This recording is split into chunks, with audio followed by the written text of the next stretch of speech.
I thought it was such an interesting look, and the players and the process are still the same.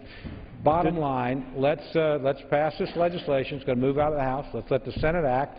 Then let's see what they send back to us, and let's act in turn. Just quickly, because I'm running low on time, and I do have other speakers. But does the gentleman, does the gentleman agree with me that the sequester is irrational? I certainly wouldn't agree if it yields the cuts, but I think the structure of it is inappropriate, and it's flawed. And we ought not to we ought to repeal it and get savings across the entire budget. I think that's what we should do. Glad the With that, I reserve the balance of my time, Mr. Speaker. Gentleman reserves the balance of his time. Gentlelady from New York. Mr. Speaker, I'm pleased to yield 3 minutes to the gentleman from New Jersey, Mr. Rob Andrews. Gentleman from New Jersey is recognized for 3 minutes. Without objection. Well, I have not had Bob Woodward in my office, but I have had in my office a guy who remodels kitchens for a living. And he told me that even though the economy's picked up a little bit, it's still not as good as it needs to be. And his concern is the one that I bring to the floor here today. I believe that the majority is putting the country on the perilous path to a government shutdown with this vote. And the government shutdown is bad enough. It's bad enough that on October 1st, I think it's now likely that people who inspect our food, people who now help pursue criminals at the FBI, people who run our National Guard armories won't be showing up for work because the government shut down. That's bad enough. But the problem here is not just a government shutdown, it's a shutdown of the economy. That's what this causes. Because the way the American economy works is when that person at the USDA or the FBI gets a paycheck, they go out and they have their kitchen remodeled. And the kitchen remodeler is then more likely to buy a house. So the real estate broker is more likely to earn a commission. And then she's more likely to buy a car. So the car salesman is more likely to earn his commission. And he's more likely to go buy a refrigerator. And the person running the appliance store is more likely to hire more people at the store, and more truck drivers have work delivering the appliances, and on it goes, or on it doesn't go.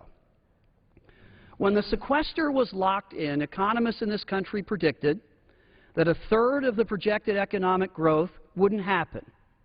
They were right. When the latest growth figures came out, instead of growing at about 2.5%, the economy grew at 1.7%. It's not a mystery as to why. The problem here is not simply the government shutdown. It's the shutdown of the economy that this represents. This bill will probably pass the House. It will not pass the Senate. It represents an obsession with the health care law rather than good faith negotiation. We should begin those good faith negotiations right now.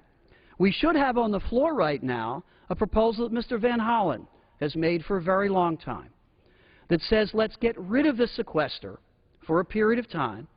Let's not lay off the person at the National Guard Armory or the FBI or the USDA, and let's replace the spending cuts with a fair and honest set of proposals that would include things like taking tax breaks away from oil companies that are making billions of dollars a year.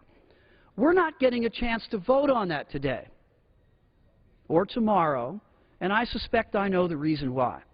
Because it would pass. It would keep the government running. It would further reduce the deficit. It would put more Americans back to work, but it doesn't fit the political script of the majority. Vote no on the rule, no on the bill. I yield back. Term of advised members, the gentleman from Oklahoma has 2.5 minutes remaining. The gentlelady from New York has 8 minutes remaining. Gentleman from Oklahoma. Mr. Speaker, I yield myself 15 seconds. Gentleman's recognized. Mr. Speaker, some of my friends on the other side of the aisle have time to time wondered about where the business community is on this issue, so I'd like to insert for the record a letter from the U.S. Chamber of Commerce which notes, as the world's largest business federation representing the interests of more than 3 million businesses, it favors the passage of H.J. 59, the continuing appropriations resolution for 2014 to ensure the uninterrupted funding of the federal government into the next fiscal year and to fund Obamacare. So with that, yield back. Gentlelady from New York. Mr. Speaker, if we defeat the previous question, I will offer an amendment to the rule to finally let the House vote on Mr. Van Hollen's proposal to replace the sequester with a sort of balanced deficit reduction plan that bipartisan panels of experts have all recommended. To discuss his bill, I am pleased to yield 4 minutes to the gentleman from Maryland, the ranking member of the House and Budget, Mr. Van Hollen. The gentleman from Maryland is recognized for 4 minutes. Thank you, Mr. Speaker, and I thank my friend, the ranking member of the Rules Committee. Mr. Speaker, it's simply reckless for our Republican colleagues to say they will shut down the United States government unless we shut down the Affordable Care Act, a law which is already providing protections to millions of children in this country who have pre-existing conditions like asthma, like pediatric cancer, like diabetes, and millions of seniors on Medicare who have high drug costs. But what's also irresponsible and undemocratic is that the Republican majority has refused to allow us even a vote on a plan to replace the sequester. Now, what's the sequester? The sequester is Washington speak for a job-killing mechanism. It's a immediate, across-the-board cuts is doing damage to our economy. Now, you don't have to take my word for it. The independent, nonpartisan Congressional Budget Office, which is the referee around here, says that at this time next year, we could have up to 1.6 fewer jobs in this country as a result of that sequester. By this time next year, we could see economic growth cut in half as a result of the sequester. Look, the good news is the economy is growing. The bad news is it's growing very slowly. And the last thing the American people need is a self-inflicted wound by this Congress that slows down the economy and puts fewer people back to work. But that's what the sequester does. Now, we should do something about it, which is why the Democrats have a proposal to replace it with targeted cuts over a period of time and, as Mr. Andrews said, targeted cuts to big tax breaks like oil subsidies. And if you do that, you eliminate the bad parts of the sequester, but you actually get the deficit reduction part. In fact, our plan would give you even more deficit reduction during the period of this plan. We've tried 8 times now to get a vote on that, just a vote. In this House, the so-called People's House, we haven't been able to give it a vote. Now, I hear our Republican colleagues say they don't like the sequester. I hear them say that to their constituents. But what they don't tell them is they've denied us a chance to have a vote on a plan to replace the sequester 7 times. And, Mr. Speaker, guess what else they don't tell them? How many times during this Congress have our Republican colleagues put a plan on this floor to replace the sequester? 0. 0 times. Now, Mr. Cole, I have to correct you because we have now a concrete plan to replace the sequester for 2014. It's right here. We'd like a vote on that plan, Mr. Speaker. We'd like a vote. We think members should be held accountable when they go back home and tell their constituents they want to get rid of the sequester and then come here to the United States Congress and deny us an opportunity to have that vote. Deny the people of this country the right of accountability for their members of Congress. So let's take an action today. Let's vote no on the previous question. And then this House can have a chance to vote on our plan to replace the sequester, get rid of the drag on the economy, which, according to CBO, is going to cost us up to 1.6 million jobs. That's democracy. That's just letting this House work its will. And what I'm afraid of, Mr. Speaker, is that our colleagues are afraid to have that vote in the light of day. There's no other explanation for why they would be denying the American people that opportunity. So what I ask is, either say you really do like the sequester, you support the sequester, you don't mind the jobs that are being lost as a result of the sequester. Either say that to your constituents or vote for our sequester replacement, or at least come to the floor of this House with one of your own. Because right now we've tried 8 times for a vote, and our Republican colleagues have tried 0 times in this Congress to replace that sequester. So we ask that you vote against the previous question, give the American people a chance to hold us accountable for what we say at home, hold us accountable right here in the halls of this chamber. Thank you, Mr. Speaker. Gentleman from Oklahoma. Mr. Speaker, I reserve my time. Gentleman reserves the balance of his time. Gentlelady from New York. Mr. Speaker, may I inquire if my colleague has more speakers? If not, I'm ready to close. I'm prepared to close whenever my colleague would like to do that. Thank you, Mr. Cole. Gentlelady from New York. Mr. Speaker, my Democrat colleagues and I have stated that instead of proposing a clean and non-controversial continuing resolution, today the majority wishes to bring a proposal to the floor that would defund Obamacare, their favorite, and prioritize bond payments to China in the event of financial default. This type of legislative maneuver unnecessarily injects partnership in politics where it does not belong. Time's running out on the fiscal year. We have to put politics aside and come together to keep the government open and serving the American people. And to that end, I want to state to all my colleagues in their offices, wherever they may be, who are preparing to come over and vote. This vote on this previous question may be one of the most important votes that you have ever taken. All of us, while we were at home in our district work period, heard over and over and over again from business people, from hospitals, from schools, everybody said sequester was ruining them. We have visited this plague upon them, and we can take it away. We can do it now.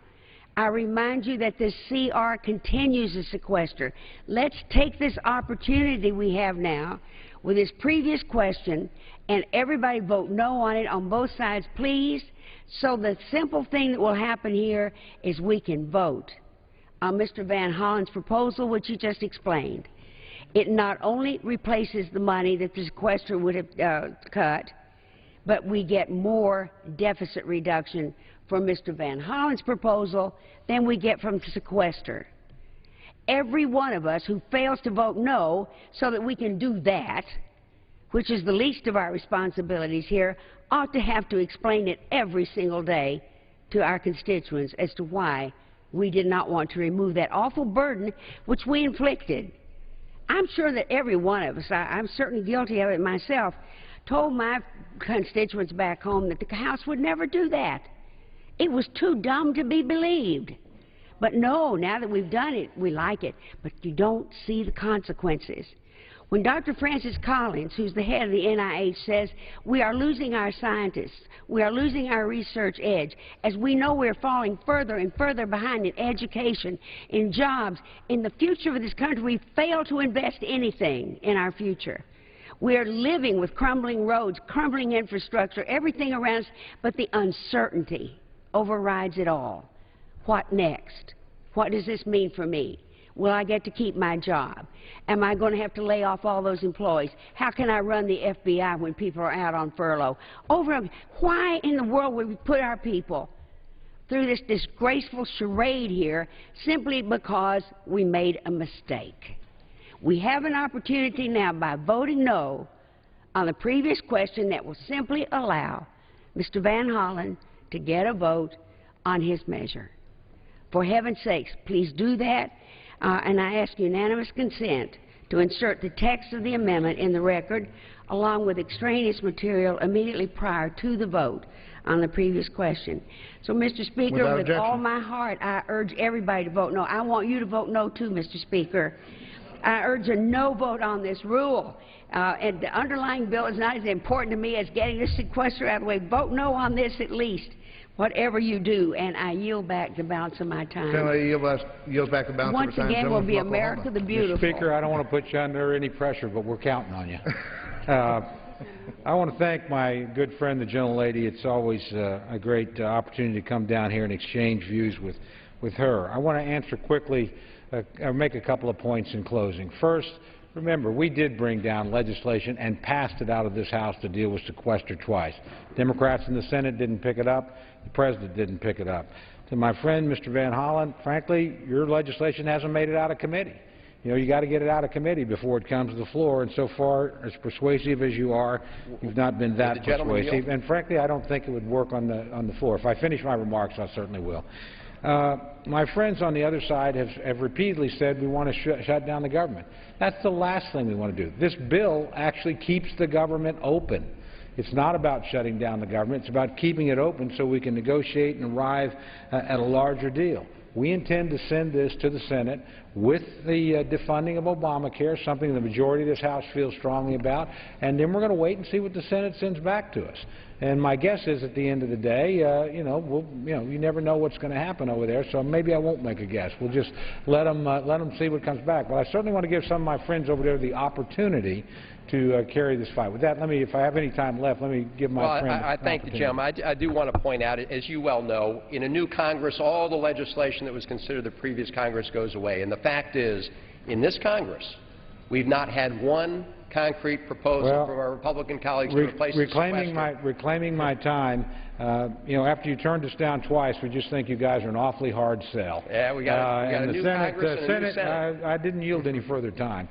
And the Senate is also a difficult sell on this. So let's move and do the CR, sit down the next 75 days. I think we have an opportunity, frankly, to come to a very large deal where we could deal with sequester, we could deal with the long-term deficit that we know is a huge problem for us, and we could move forward, I hope, in a bipartisan manner. This is our opportunity to do it. Let's pass this rule, pass this bill, and get to work. With that, I yield back, Mr. Speaker, the balance of my time, and I move the previous question on the resolution. Question is on ordering the previous question on the resolution. All those in favor say aye. All those opposed, no. Opinion of the Chair, the ayes have it. Mr. Speaker, on that I request the yeas and nays. Yeas and nays are requested. Those favoring taking a vote by the yeas and nays will rise. Sufficient number having arisen, the yeas and nays are ordered. Members will record their votes by electronic device. Pursuant to Clause 8 and 9 of Rule 20, this 15-minute vote on ordering the previous question will be followed by 5-minute votes on adoption of House Resolution 352, if ordered, and adoption of House Resolution 351. This is a 15-minute vote on ordering the previous question.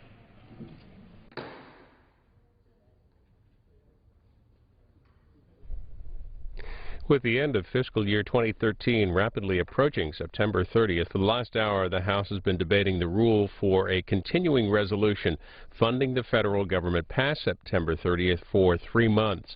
The funding bill would also use language that would eliminate any funding of the health care law in that bill.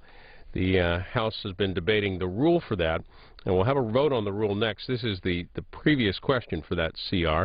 Democrats urging their members to vote no on the previous question so that Representative Slaughter can offer her amendment to the rule, which would allow for consideration of an amendment by Chris Van Hollen that would instead fund the government through November 15th at pre-sequester budget levels. 15-minute vote in this first one, then the vote on the rule on the CR, and then a vote on a rule covering a couple of bills, including the one that would cut $40 billion from the federal food stamp program, the Supplemental Nutritional Assistance Program. That'll be the last vote in this series. But on the issue of the continuing resolution and funding the federal government past September 30th, we caught up with a Capitol Hill reporter for some details.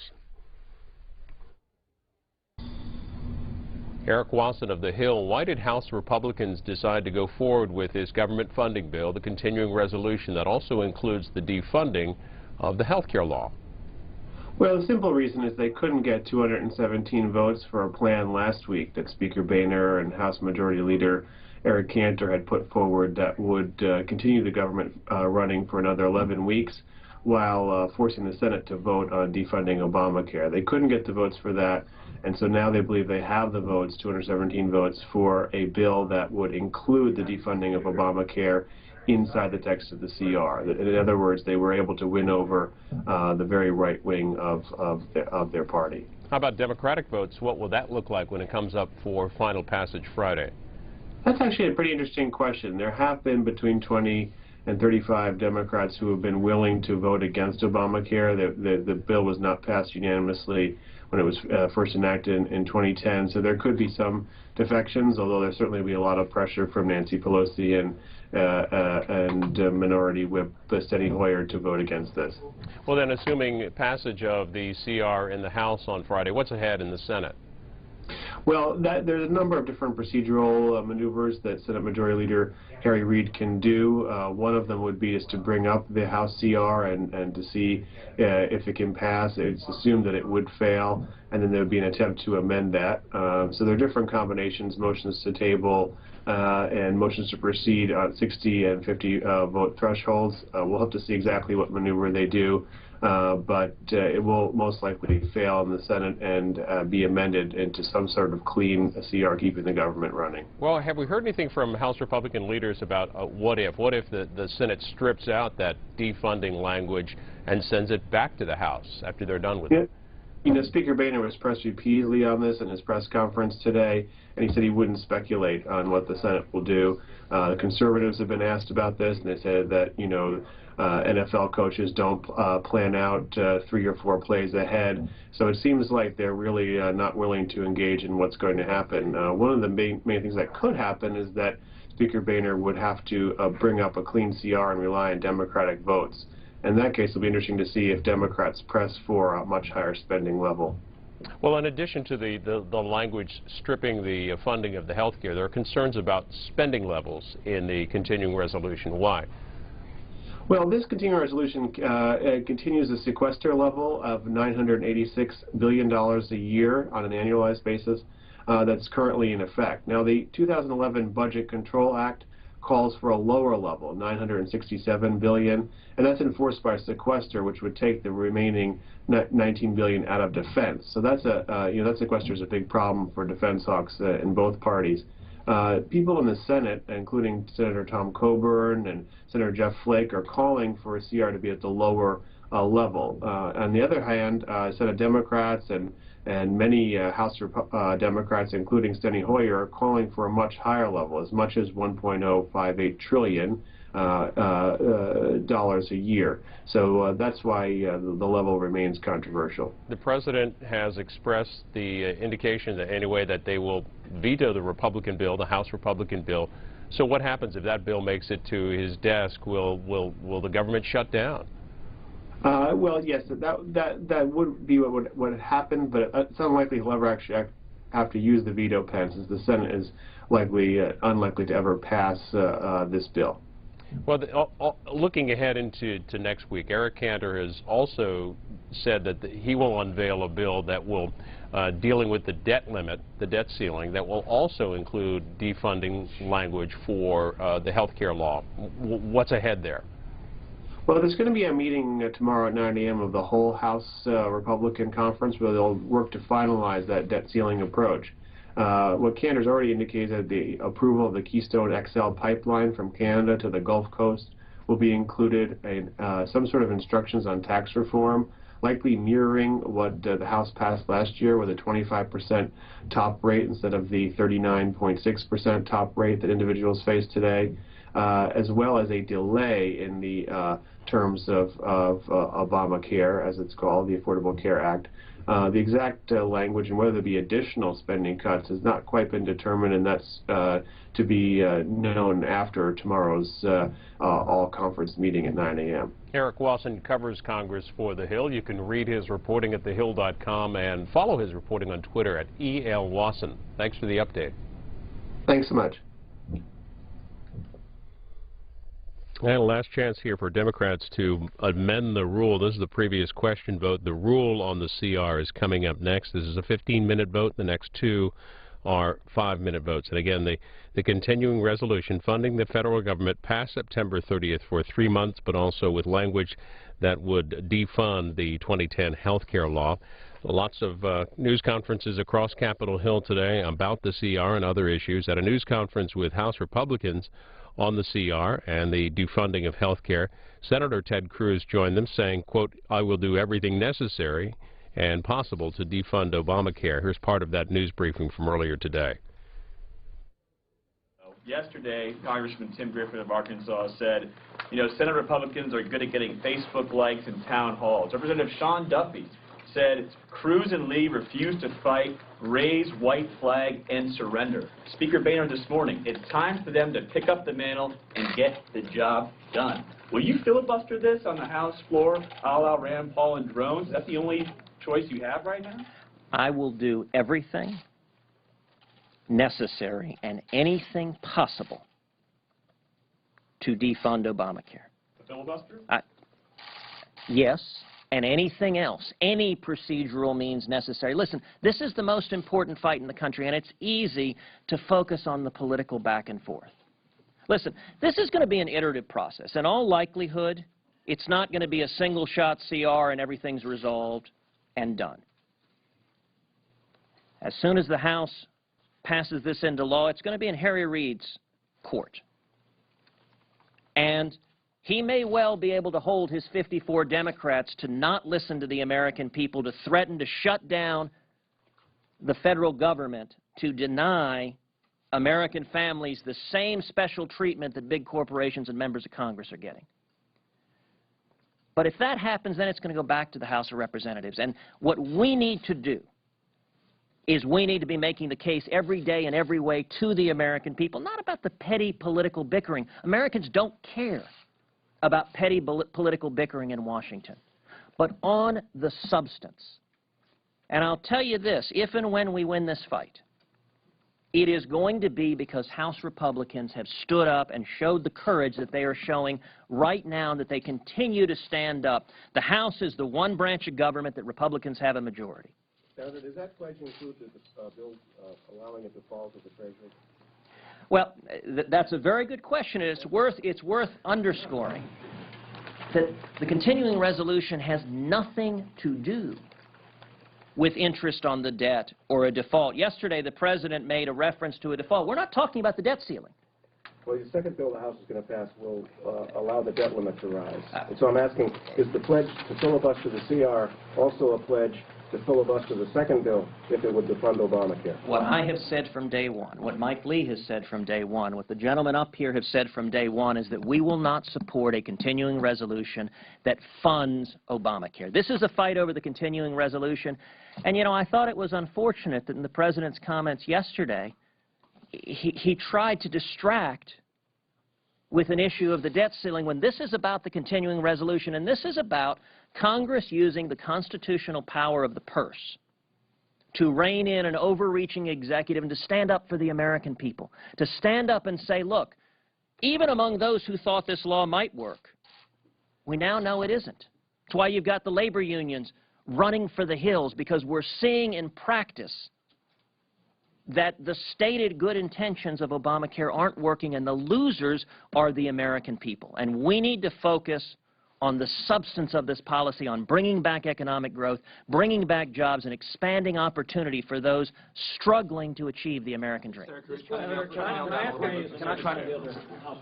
Chad. Thanks again for this morning. The question is, there was a lot of back and forth that has been alluded to here about what the Senate Republicans might or might do here. Can you characterize what House Republicans, why they were nervous, why there was this tension between the two sides, and has that been resolved to your satisfaction? I would hope that today you see unity from the House Republicans and the Senate Republicans. We are unified behind funding the government and stopping the harmful effects of Obamacare, 100% unified behind that. Clearly there's differences in strategies, and there's a lot of different personalities, as the Senator alluded to.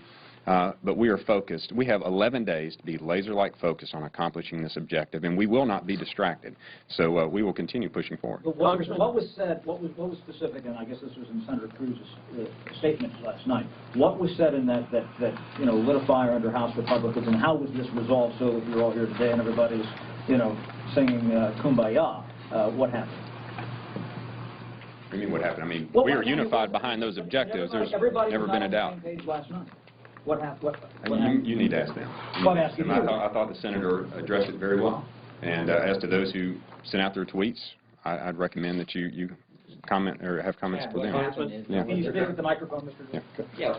What happened, and you know what happened, is there wasn't 218 votes for the other proposals brought forward. This is something that I believe you're going to see a strong majority for, and frankly, maybe even you'll see some Democrats. We had 35 Democrats vote with us to delay the employer mandate. We had 22 vote with us to delay the individual mandate.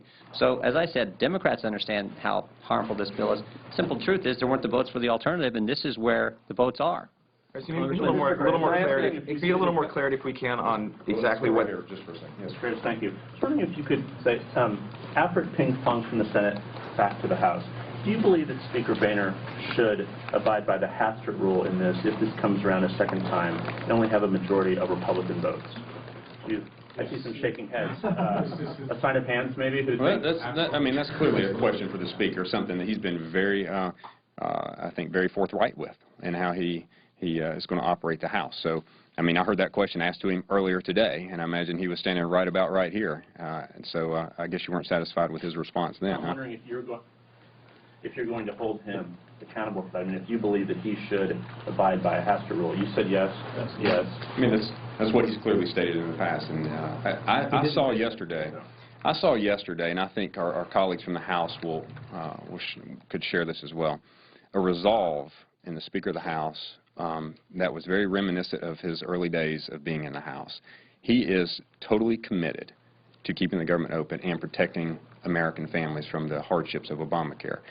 And it was a very powerful resolve with much constitution. So is there a worry at all? Go ahead. I've been the guy in the House that's been driving the signatures on the letter to get the Hastert rule codified within the conference.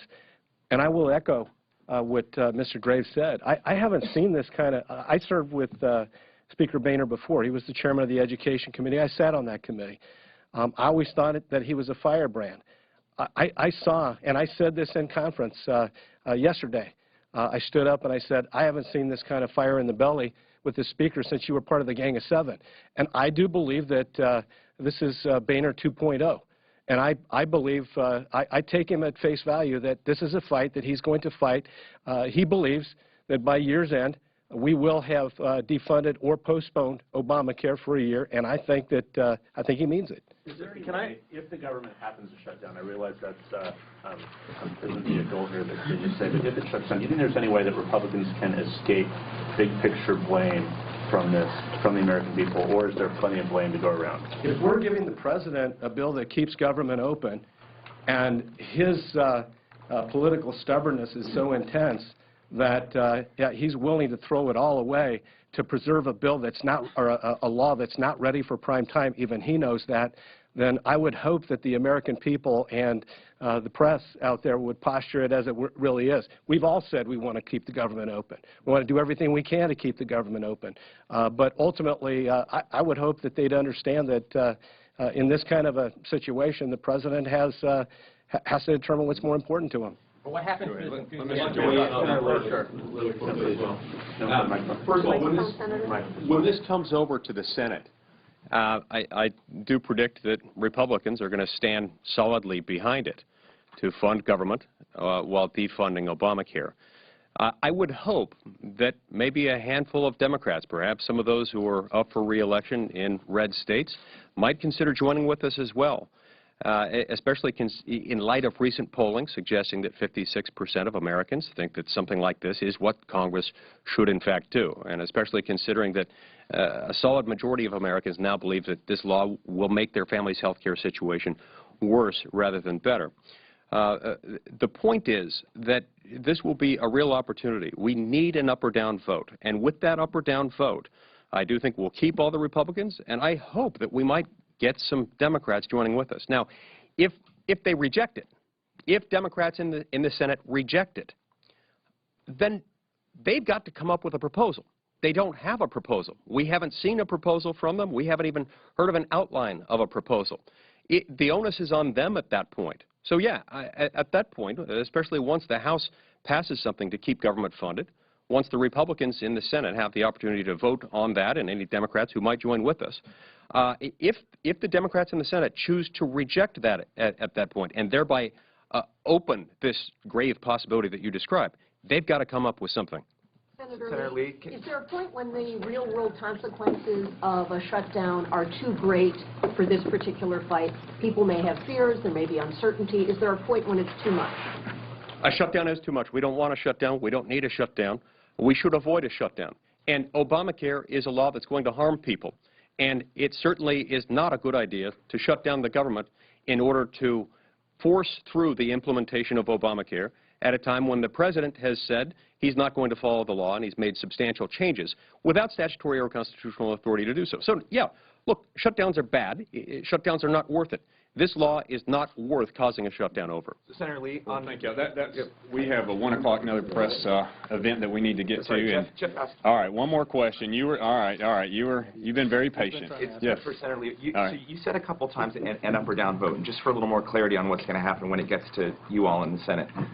Most of the time we interpret up or down vote as a 50-vote threshold. Now, Senator Reid can probably do that, not to get down in the weeds, but if this is... I understand what you're saying. Yeah. You're going to lose that vote. So then the question is, if it's 50 and Democrats kill it, like you say, and they kill this proposal, the question is, are you all going to line up 12 or 14 deep and talk this thing to September 30th? Because if it's a 50-vote threshold, of course, Harry Reid can make you lose that.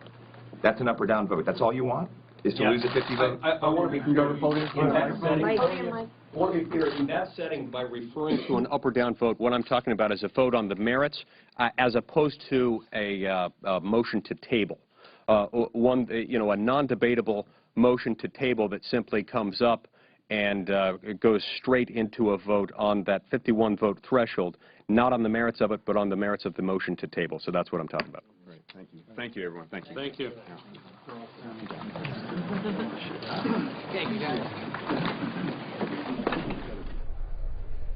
House Republicans, joined by Utah Senator Mike Lee and Texas Senator Ted Cruz from earlier today, talking about the bill before the House today, the continuing resolution funding the federal government for 3 months past the September 30th, 2013 end of fiscal year, and the defunding of the health care law. This is a procedural vote here, the previous question vote.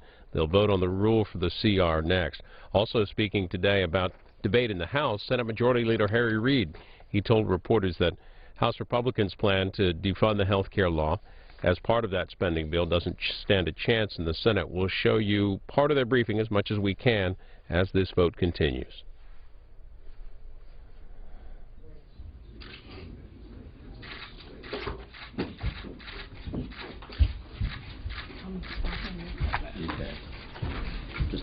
Everything around here is done by example, as you know, and Schumer was late last week, now Durbin's late. I can't believe this. You know, there are some who say probably we don't need to be here because my Republican colleagues have been doing a great job of explaining the House plan. For example, Senator Burr has said, dumbest idea I've ever heard. He said that a week or two ago. Yesterday he reconfirmed that. I don't know if this is a direct quote. I just gave you his direct quote. There was a tweet came from Senator Corker today that said, I may not be a graduate of Princeton or Harvard, but I can count, and I know that we're being headed into a box canyon with no way out. So in case there's any shred of doubt in the minds of our House counterparts, I want to be absolutely crystal clear. Any bill that defunds Obamacare is dead. Dead. It's a waste of time, as I've said before. In fact, I told the Speaker that last week. I'm disappointed that he's decided, from what I've heard, that he's going to move forward with a full knowledge that it's a futile effort.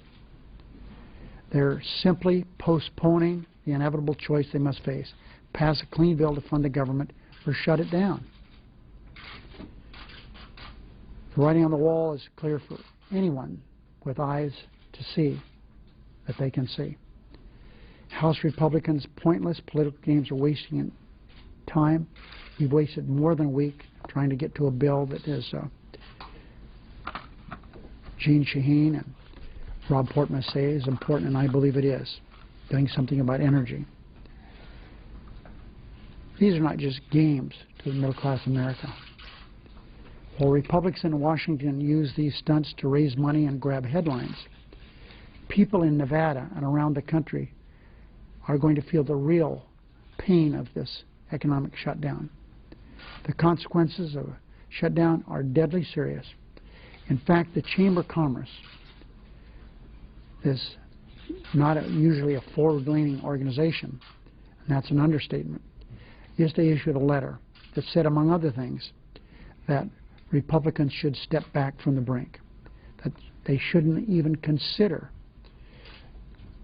closing down the government with the CR, or in fact, in fact, the debt ceiling. Should just forget about it. Trying to tie this to Obamacare. And they have pointed out in that letter how disastrous it would be for our country. They're really putting the nation's economic recovery at risk to make an ideological point. So I'm glad to see more and more Republican colleagues speak out against the vocal minority within their ranks. Now remember, the people speaking out against the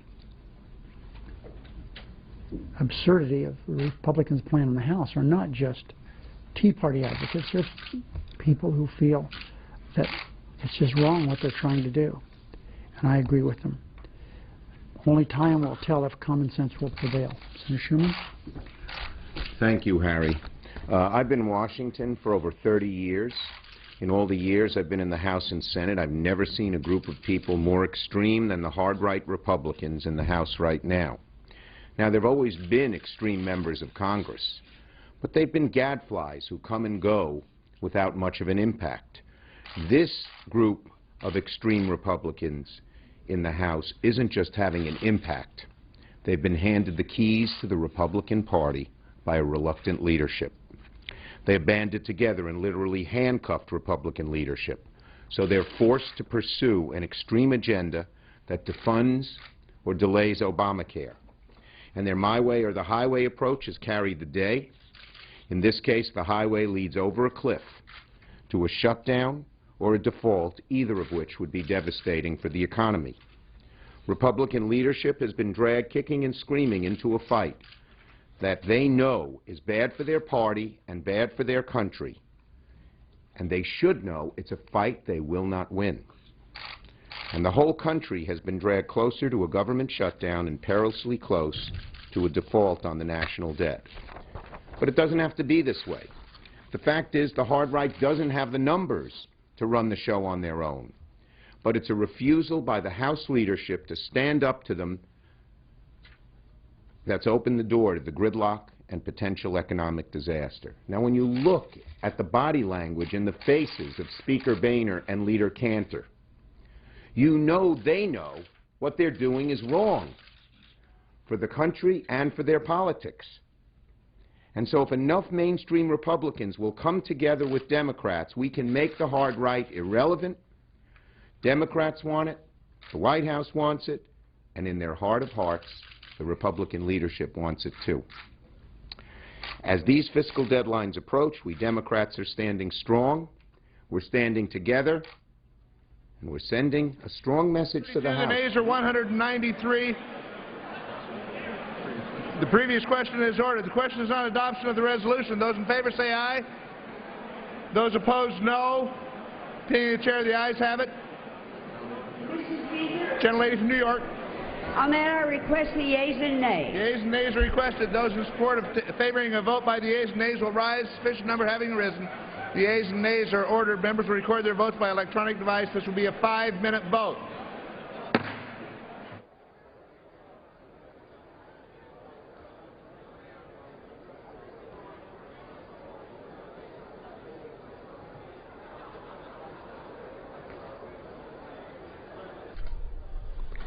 And this is the vote on the rule for the continuing resolution funding the federal government past the end of the 2013 fiscal year, September 30th, also defunding the health care law. The rule would allow for an hour of general debate, no amendments, but one motion to recommit.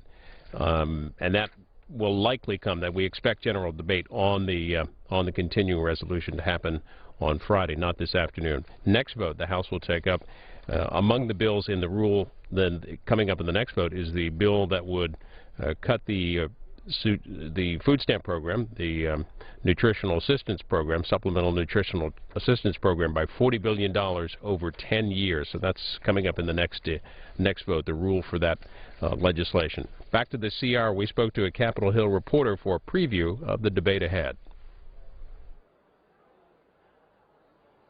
Eric Wasson of The Hill, why did House Republicans decide to go forward with this government funding bill, the continuing resolution that also includes the defunding of the health care law? Well, the simple reason is they couldn't get 217 votes for a plan last week that Speaker Boehner and House Majority Leader Eric Cantor had put forward that would continue the government running for another 11 weeks while forcing the Senate to vote on defunding Obamacare. They couldn't get the votes for that, and so now they believe they have the votes, 217 votes, for a bill that would include the defunding of Obamacare inside the text of the CR. In other words, they were able to win over the very right wing of their party. How about Democratic votes? What will that look like when it comes up for final passage Friday? That's actually a pretty interesting question. There have been between 20 and 35 Democrats who have been willing to vote against Obamacare. The bill was not passed unanimously when it was first enacted in 2010, so there could be some defections, although there certainly will be a lot of pressure from Nancy Pelosi and Minority Whip Steny Hoyer to vote against this. Well, then, assuming passage of the CR in the House on Friday, what's ahead in the Senate? Well, there's a number of different procedural maneuvers that Senate Majority Leader Harry Reid can do. One of them would be just to bring up the House CR and to see if it can pass. It's assumed that it would fail, and then there would be an attempt to amend that. So there are different combinations, motions to table and motions to proceed on 60 and 50 vote thresholds. We'll have to see exactly what maneuver they do. But it will most likely fail in the Senate and be amended into some sort of clean CR keeping the government running. Well, have we heard anything from House Republican leaders about what if? What if the Senate strips out that defunding language and sends it back to the House after they're done with it? You know, Speaker Boehner was pressed repeatedly on this in his press conference today, and he said he wouldn't speculate on what the Senate will do. The conservatives have been asked about this, and they said that, you know, NFL coaches don't plan out 3 or 4 plays ahead. So it seems like they're really not willing to engage in what's going to happen. One of the main things that could happen is that Speaker Boehner would have to bring up a clean CR and rely on Democratic votes. In that case, it'll be interesting to see if Democrats press for a much higher spending level. Well, in addition to the language stripping the funding of the health care, there are concerns about spending levels in the continuing resolution. Why? Well, this continuing resolution continues the sequester level of $986 billion a year on an annualized basis that's currently in effect. Now, the 2011 Budget Control Act calls for a lower level, $967 billion, and that's enforced by sequester, which would take the remaining $19 billion out of defense. So that's that sequester is a big problem for defense hawks in both parties. People in the Senate, including Senator Tom Coburn and Senator Jeff Flake, are calling for a CR to be at the lower level. On the other hand, Senate Democrats and many House Democrats, including Steny Hoyer, are calling for a much higher level, as much as $1.058 trillion dollars a year. So that's why the level remains controversial. The President has expressed the indication anyway that they will veto the Republican bill, the House Republican bill. So what happens if that bill makes it to his desk? Will the government shut down? Well, yes, that would be what would happen, but it's unlikely he'll ever actually have to use the veto pen, since the Senate is unlikely to ever pass this bill. Well, looking ahead into next week, Eric Cantor has also said that he will unveil a bill that will, dealing with the debt limit, the debt ceiling, that will also include defunding language for the health care law. What's ahead there? Well, there's going to be a meeting tomorrow at 9 a.m. of the whole House Republican Conference, where they'll work to finalize that debt ceiling approach. What Cantor's already indicated is that the approval of the Keystone XL pipeline from Canada to the Gulf Coast will be included in some sort of instructions on tax reform, likely mirroring what the House passed last year with a 25% top rate instead of the 39.6% top rate that individuals face today, as well as a delay in the terms of Obamacare, as it's called, the Affordable Care Act. The exact language and whether 192, majority voting in the affirmative, the resolution is adopted. Without objection, the motion to reconsider is laid upon the table. The unfinished business is the vote on adoption of House Resolution 351, on which the ayes and nays are ordered. Clerk will report the title of the resolution.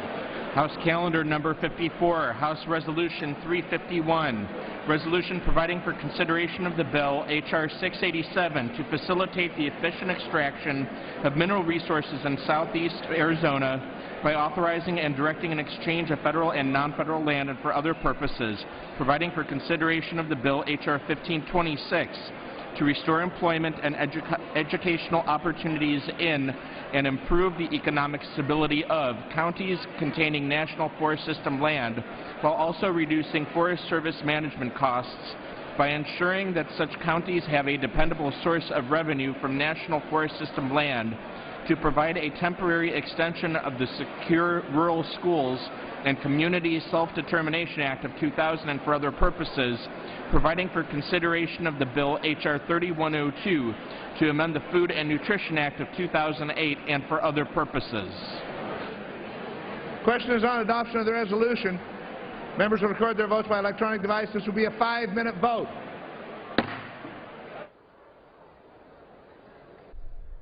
The House passes the rule for the continuing resolution funding the federal government passed September 30th and eliminating funding for the health care law. Debate on that tomorrow. Next up here, the rule for 3 bills, one dealing with Arizona federal lands and mining, another increasing the amount of timber harvested on federal lands, and a bill that would cut $40 billion from the federal food stamp program, the Supplemental Nutritional Assistance Program. We spoke to a Capitol Hill reporter for some details on that bill. A Congress reporter for Bloomberg News. What's going to be in this bill?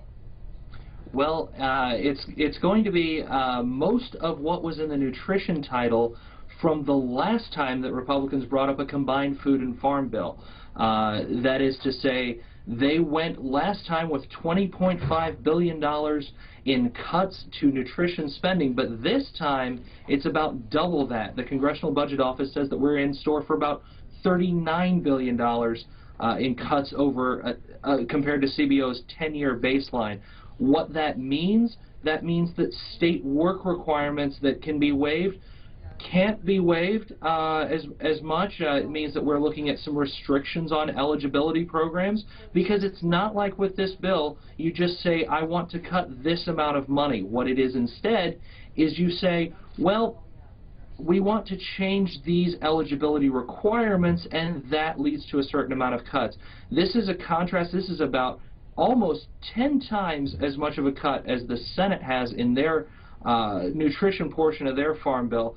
So this is quite a gulf with what we've seen come earlier. Well, you mentioned this time versus last time. Take us back. Why was this nutrition part of it, which used to be called the food stamp portion, why was this separated out from the farm bill? Well, let's go really, really far back. This originally came up in sort of the 60s, 70s, and a little bit before as a coalition deal to get farm spending through. You'd have urban votes for farm policy. You'd have you'd have rural votes for food stamp programs. And in 1973, you get a nutrition title added to the farm bill.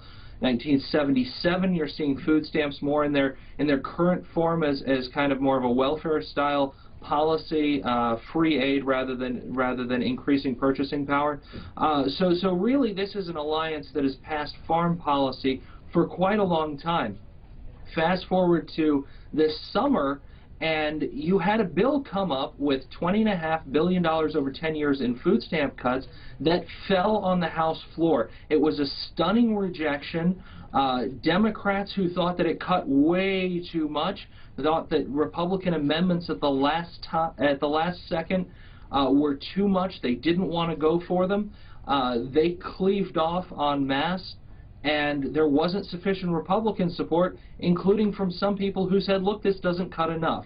So House Republican leaders went back to the drawing board. They looked through August and they said, look, here's the deal. We're going to try and pass something with Republican-only support.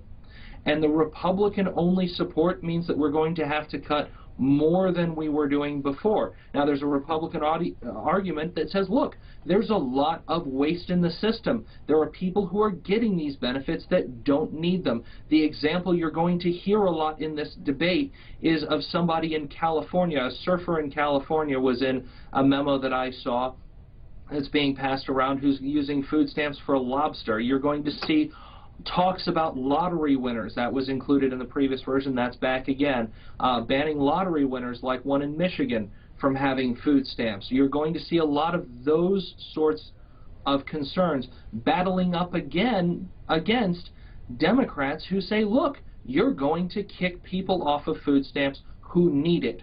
They're going to say that the rise in food stamp spending is due to the recession. That, of course, there are more people on food stamps now than there were in 2008, they say, because the economy's worse. And it's a simple one-to-one. Congressional Budget Office forecasts a decline in food stamps, in food stamp recipients, regardless of what happens. The question here is, should we stay at that level, or should we go much, much more? And looking ahead to the Senate, will the Senate take up this bill if it passes the House? I talked to Debbie Stabenow today about that. I asked her point blank, would you take this if it were in conference? She said absolutely not. The Senate does not want to see this. Senate Democrats do not want to see this. They didn't like decoupling food stamps from the Farm Bill in the first place. They don't like that this is a 3-year authorization. This is written as a 3-year authorization. Farm Bill is written as 5. If that goes forward, that could lead to a permanent divorce of food stamps from the Farm Bill. That's a policy they do not want to see. And so there are many things in here that Senate Democrats... Majority voting in the affirmative. The resolution is adopted, and without objection, the motion to reconsider is laid upon the table.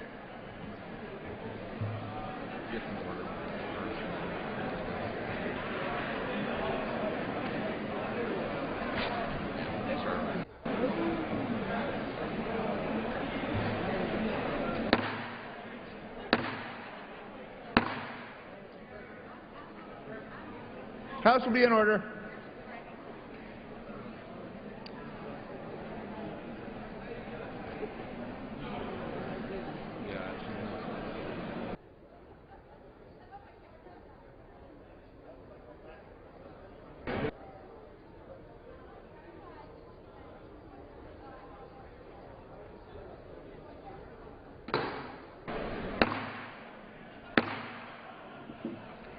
House will be in order. Members will remove their conversations from the floor.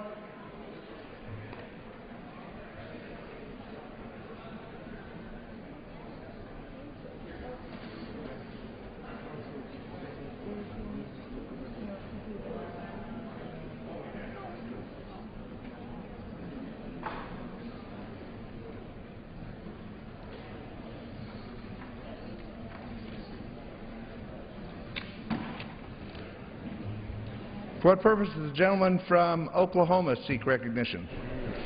Mr. Speaker, pursuant to H.R. 351, I call up the bill H.R. 3102 and ask for its immediate consideration. Clerk will report the title of the bill. H.R. 3102, a bill to amend the Food and Nutrition Act of 2008 and for other purposes.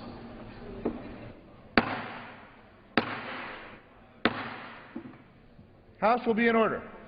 Members, remove conversations from the floor. Those in the rear of the chamber. Those in the well.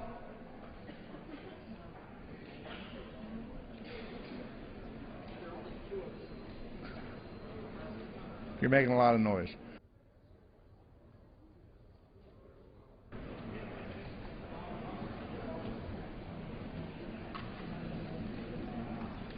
Pursuant to House Resolution 351, the bill is considered read. The gentleman from Oklahoma, Mr. Lucas, and the gentlewoman from Ohio, Mrs. Fudge, each will control 30 minutes. The chair recognizes the gentleman from Oklahoma. Mr. Speaker, I yield myself as much time as I might consume. Gentleman is recognized. Mr. Speaker, I rise today in support of H.R. 3102, the Nutrition Reform and Work Opportunity Act of 2013. As we all know, in July, the House passed a Farm Bill only. This legislation did not include Title IV, which consists of the nutrition programs, including the Supplemental Nutrition Assistance Program, or SNAP. Since that time, our leader, Cantor, has put together a working group, of which I was a part, to create a bill that better targets federal nutrition programs to serve those in need of assistance. H.R. 3102 is the byproduct of that effort. Before I begin to highlight some of its provisions, let me take a moment to say what we all know to be true. There's no denying that SNAP provides important support for many Americans who are struggling. It serves a noble purpose to help you when you hit bottom. But it's not meant to keep you at the bottom, and that's why it's important we ensure the integrity of the program so that it's working in the most effective and efficient way, that it works to get you back up on your feet. Now let me highlight some of the provisions that make this possible. First, it incorporates all of the savings and reforms that were in H.R. 1947 that was favorably reported by the House Agriculture Committee in a large bipartisan vote. H.R. 1947 saved more than $20 billion by eliminating categorical eligibility to ensure that states are enforcing the asset and income test in SNAP law. It closed the heat-and-eat loophole to prevent states from sending out $1 LIHEAP checks to SNAP recipients to artificially increase their benefit levels. It ended the practice of giving states bonuses for responsibly administering SNAP, which is their duty. It tightened restrictions to prevent lottery winners and traditional college students from participating in the program. And it restricted the Department of Agriculture from advertising SNAP on radio and television shows, such as soap operas. The bill we are considering today also incorporates many reforms that were adopted on the floor when the House considered H.R. 1947 in June. And finally, the efforts of the working group. This bill includes additional reforms that eliminates a state's ability to waive the current work requirements for able-bodied adults without dependents. It encourages employment and training by providing cost-share funds to states that adopt provisions under a new work pilot program. And it increases funding for food banks, which have been successful in effectively utilizing government dollars and securing private sector donations in order to feed hungry Americans. Ultimately, this bill encourages and enables work participation and makes common sense reforms, closes program loopholes, and eliminates waste, fraud, and abuse in the SNAP program, saving the American taxpayer nearly $40 billion. Now, I will admit to you, this has been an unusual process, but it remains my goal to get a 5-year farm bill enacted. I'm doing everything possible to make sure that that happens this year. This is a step toward that goal. It is my hope that we'll pass this bill so the farm bill process will continue. We have a responsibility to get this done. And quite simply, and I repeat, quite simply, it shouldn't be this hard to pass a bill that ensures all of us in this economy have enough to eat. And that's what a farm bill does. Mr. Speaker, I urge my colleagues to join me in supporting this bill so the process can continue. With that, Madam Speaker, I reserve the balance of my time. Gentleman reserves the balance of his time. Gentlelady from Ohio. Thank you very much, and I thank the gentleman for yielding.